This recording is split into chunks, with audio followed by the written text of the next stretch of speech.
بسم اللہ الرحمن الرحیم۔ رسول اللہ صلی اللہ علیہ وسلم پر وحی کی ابتدا سونے کی حالت میں سچے خواب کے ذریعے ہوئی۔ چنانچہ حضرت صلی اللہ علیہ وسلم جو خواب بھی دیکھتے تھے تو وہ صبح کی روشنی کی طرح سامنے آ جاتا، اور حضرت صلی اللہ علیہ وسلم غار حرا میں چلے جاتے اور اس میں تنہا خدا کی یاد کرتے تھے۔ چند مقررہ دنوں کے لیے یہاں آتے اور ان دنوں کا توشہ بھی ساتھ لاتے، پھر حضرت خدیجہ رضی اللہ تعالیٰ عنہا کے پاس واپس تشریف لے جاتے۔ وہ پھر اتنا ہی توشہ آپ کے ساتھ کر دیتی، یہاں تک کہ حق آپ کے پاس اچانک آ گیا اور آپ غار حرا میں ہی تھے۔ چنانچہ ان میں فرشتہ آپ کے پاس آیا اور کہا کہ پڑھیے۔ حضرت صلی اللہ علیہ وسلم نے ان سے فرمایا کہ میں پڑا ہوا نہیں ہوں۔ آخر اس نے مجھے پکڑ لیا اور زور سے دابا اور خوب دابا، جس کی وجہ سے مجھ کو بہت تکلیف ہوئی۔ پھر اس نے مجھے چھوڑ دیا اور کہا کہ پڑھیے۔ آپ صلی اللہ علیہ وسلم نے پھر وہی جواب دیا کہ میں پڑا ہوا نہیں ہوں۔ اس نے مجھے ایسے دابا کہ میں بے قابو ہو گیا، یا انہوں نے اپنا زور ختم کر دیا، اور پھر چھوڑ کر اس نے مجھ سے کہا کہ پڑھیے اپنے رب کے نام سے جس نے پیدا کیا، الفاظ ما لم یعلم تک۔ پھر جب آپ صلی اللہ علیہ وسلم حضرت خدیجہ رضی اللہ تعالیٰ عنہا کے پاس آئے تو آپ کے مونڈوں کے گوشت ڈر کے مارے پھڑک رہے تھے۔ جب گھر میں آپ صلی اللہ علیہ وسلم داخل ہوئے تو فرمایا کہ مجھے چادر اڑا دو، مجھے چادر اڑا دو۔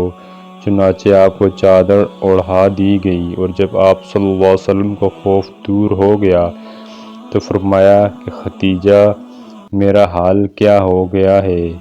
پھر آپ صلی اللہ علیہ وسلم نے اپنا سارا حال بیان کیا اور فرمایا کہ مجھے اپنی جان کا ڈر ہے۔ لیکن حضرت خدیجہ رضی اللہ تعالیٰ عنہا نے کہا، خدا کی قسم ایسا ہرگز نہیں ہو سکتا، آپ خوش رہیے، خداوند آپ کو کبھی رسوا نہیں کرے گا۔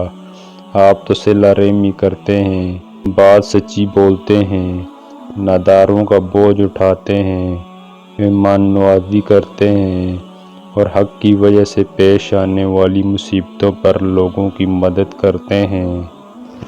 پھر آپ صلی اللہ علیہ وسلم کو حضرت خدیجہ رضی اللہ تعالیٰ عنہا، ورقہ بن نوفل بن اسد بن عبد العزیٰ بن قصی کے پاس لائیں، جو حضرت خدیجہ رضی اللہ تعالیٰ عنہا کے والد خویلد کے بھائی کے بیٹے تھے، جو زمانہ جاہلیت میں عیسائی ہو گئے تھے اور عربی لکھ لیتے تھے، اور وہ جتنا اللہ تعالیٰ چاہتا عربی میں انجیل کا ترجمہ لکھا کرتے تھے۔ وہ اس وقت بہت بوڑھے ہو گئے تھے اور بینائی بھی جاتی رہی تھی۔ ان سے حضرت خدیجہ رضی اللہ تعالیٰ عنہ نے کہا، بھائی اپنے بھتیجے کی بات سنو۔ ورقہ نے پوچھا، بھتیجے تم کیا دیکھتے ہو؟ حضرت صلی اللہ علیہ وسلم نے جو دیکھا تھا وہ سنایا تو ورقہ نے کہا کہ یہ تو وہی فرشتہ جبرائیل علیہ السلام ہیں جو موسیٰ علیہ السلام پر آیا تھا۔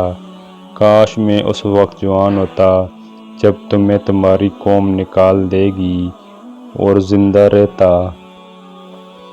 حضرت صلی اللہ علیہ وسلم نے پوچھا، کیا یہ مجھے نکالیں گے؟ ورقہ نے کہا کہ ہاں، جب بھی کوئی نبی و رسول وہ پیغام لے کر آیا جسے لے کر آپ آئے تو ان کے ساتھ دشمنی کی گئی، اور اگر میں نے تمہارے وہ دن پا لیے تو میں تمہاری بھرپور مدد کروں گا۔ لیکن کچھ ہی دنوں بعد ورقہ کا انتقال ہو گیا اور وحی کا سلسلہ کٹ گیا، اور حضرت صلی اللہ علیہ وسلم کو اس کی وجہ سے اتنا غم تھا کہ آپ نے کئی مرتبہ پہاڑ کی بلند چوٹی سے اپنے آپ کو گرا دینا چاہا، لیکن جب بھی آپ کسی پہاڑ کی چوٹی پر چڑھے تاکہ اس پر سے اپنے آپ کو گرا دیں تو جبرائیل علیہ السلام آپ کے سامنے آ گئے اور کہا کہ یا محمد، آپ یقیناً اللہ کے رسول ہیں اس سے حضرت صلی اللہ علیہ وسلم کو سکون ہوتا اور آپ واپس آ جاتے، لیکن جب وہی زیادہ دنوں تک رکی رہی تو آپ نے ایک مرتبہ اور ایسا ارادہ کیا، لیکن جب پہاڑ کی چوٹی پر چڑھے تو جبرائیل علیہ السلام سامنے آئے اور اسی طرح کی بات پھر کہی۔